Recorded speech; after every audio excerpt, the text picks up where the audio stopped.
నిన్న ఇక్కడున్న వాళ్ళను అక్కడికి పంపినరు.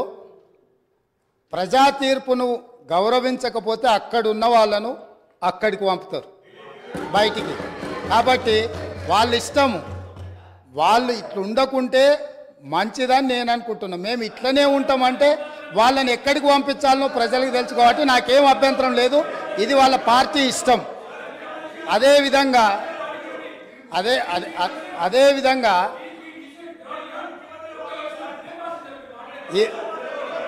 అదేవిధంగా ఈరోజు ప్రగతి భవన్ సంబంధించి అక్కడ ప్రజలు ప్రజావాణి కోసం వచ్చిన ప్రజలు ఇస్తున్న విజ్ఞప్తులను తీసుకుంటుంటే అక్కడ ఉన్న ఇనుప కంచెలను పగలగొట్టి గడీలను బద్దలు కొట్టి ప్రజలు అక్కడికి వచ్చి ప్రజావాణి వినిపిస్తుంటే విని భరించలేని ఈ పార్టీ, ఈ కుటుంబము ఈరోజు ప్రభుత్వం మీద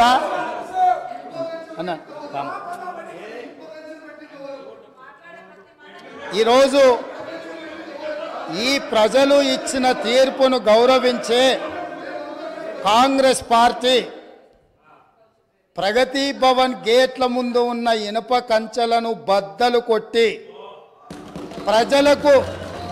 ప్రజలకు ప్రవేశమే లేదు, తెలంగాణ ప్రజల యొక్క చెమట వాసన మేము చూడము, ఇది నిషేధిత ప్రాంతమని నిషేధించిన ఆ ప్రగతి భవన్లో ఎల్బీ స్టేడియంలో మా ప్రభుత్వం ప్రమాణ స్వీకారం చేస్తున్న 1 గంట 4 నిమిషాలకు ఆ గేట్లు బద్దలు కొట్టి తెలంగాణ 4 కోట్ల ప్రజలకు ప్రవేశం కల్పించింది మా పార్టీ, మా ప్రభుత్వం. మీకు గతాన్ని గుర్తు చేయదలుచుకున్నా.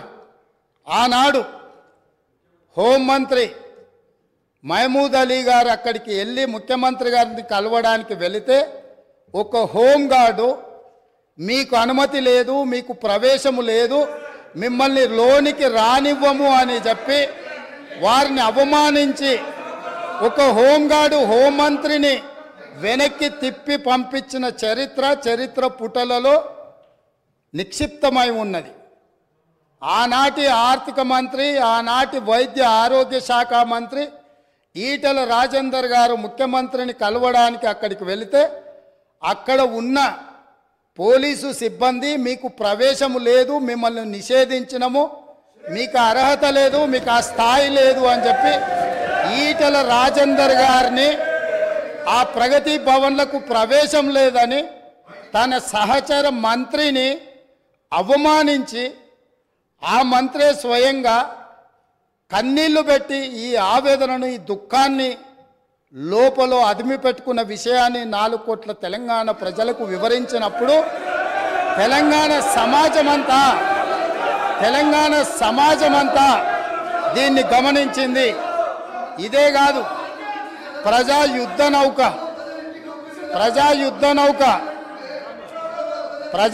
నౌక గద్దరన్న 50 సంవత్సరాలు సుదీర్ఘంగా ఈ తెలంగాణ ప్రజల పక్షాన గలం విప్పి గచ్చగట్టి గొంగళేసుకొని తండాలలో, గూడాలలో, మారుమూల పల్లెల్లో ఈ దేశంలోనే 100 కోట్ల ప్రజలను ప్రభావితం చేయగలిగిన గద్దరన్న ఆనాటి ముఖ్యమంత్రి గారిని కలవడానికి ఆ ప్రగతి భవన్ గేట్ల ముందు ఎర్రటెండలో మండుతుంటే అక్కడ గంటల కొద్దీ నిలబడితే ఈ తెలంగాణ యుద్ధ నౌక, ఈ తెలంగాణ పోరాటానికి, తెలంగాణ ప్రజల యొక్క ఆత్మగౌరవమైన గద్దరన్నకే ప్రవేశం లేని ప్రగతి భవన్ను ఇవాళ బద్దలు కొట్టి నా 4 కోట్ల తెలంగాణ ప్రజలు ఎప్పుడు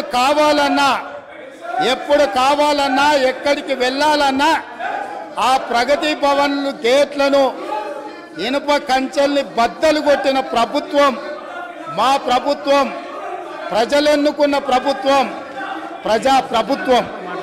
కాబట్టి ఆనాడు ముఖ్యమంత్రిని కలవాలంటే మంత్రులకు ప్రవేశం లేదు, ముఖ్యమంత్రిని కలవాలంటే తెలంగాణను సాధించిన తెలంగాణ ఉద్యమానికి ఊపిరులూదిన గద్దరన్నకు ప్రవేశం లేదు. కానీ ఈనాడు దళితులు, గిరిజనులు, బలహీన వర్గాలు, మైనారిటీలు, మహిళలు ఎవరైనా అక్కడికి వెళ్ళి మా సమస్య ఉన్నది అనంటే ఈ ప్రభుత్వం వినడానికి సిద్ధంగా ఉన్నది అని చెప్పి ఈ తెలంగాణ ప్రజలకు స్వేచ్ఛనిచ్చిన ప్రభుత్వం, ప్రజా ప్రభుత్వం, ప్రజలెన్నుకున్న ప్రభుత్వం ఈరోజు ఇక్కడ ఉన్నది. నిజంగానే ఈ ప్రభుత్వం నియంతృత్వ పోకడలతో పోవాలి అనుకుంటే, నిర్బంధాలతో పరిపాలన సాగించాలి అని అనుకున్నుంటే ఇక్కడ అంతసేపు వాళ్ళు ఎవరు మాట్లాడినా సంవయనంతో ఇక్కడ వింటూ కూర్చుండే వాళ్ళం కాదు.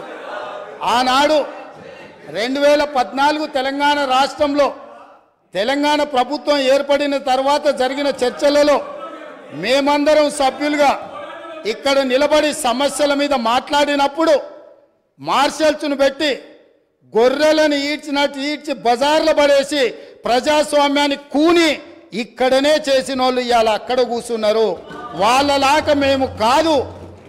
ఇదే కాదు, గవర్నర్ గారి ప్రసంగంలో ఆనాడు ప్రజలకు వాళ్ళు ఇచ్చిన హామీలు ఈ మంత్రివర్గం తీర్మానం ద్వారా గవర్నర్ గారి ప్రసంగంలో పెట్టలేదు అని, పెడితే బాగుంటుందని చర్చించడానికి నిలబడ్డ ఆనాటి నా సహచర శాసనసభ్యులు కోమటిరెడ్డి వెంకటరెడ్డి గారిని, సంపత్ కుమార్ను శాసనసభ సభ్యత్వాన్ని రద్దు చేసి నిరంకుశ నియంతృత్వ పోకడలతోని నిర్ణయాలు తీసుకున్న వాళ్ళు శాసనసభలో గవర్నర్ రంగరాజన్ గారు ఇక్కడ ఉన్నప్పుడు ఆనాటి శాసనసభ్యులు చేసిన గందరగోళంలో 10% కూడా కోమటిరెడ్డి వెంకటరెడ్డి గారు, సంపత్ కుమార్ గారు చెయ్యలే.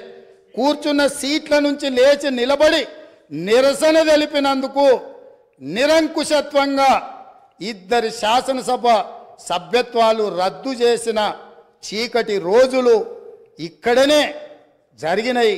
ఈ సంఘటనలు చరిత్ర మర్చిపోదు. ఈ సంఘటన తెలంగాణ శాసనసభ చరిత్రలో శాశ్వతంగా ఉంటుంది. ఆ సంగతిని కూడా నా మిత్రులకు నేను గుర్తు చేయదలుచుకున్నా. అదేవిధంగా అధ్యక్ష, ఈరోజు ఎన్నికల సమయంలో మేము ఏమి హామీలు ఇచ్చినామో ప్రభుత్వం ఏర్పడిన మొదటి రోజే మొట్టమొదటి మంత్రివర్గ సమావేశాన్ని ఏర్పాటు చేసి 6 గ్యారంటీలకు చట్టబద్ధత మంత్రివర్గ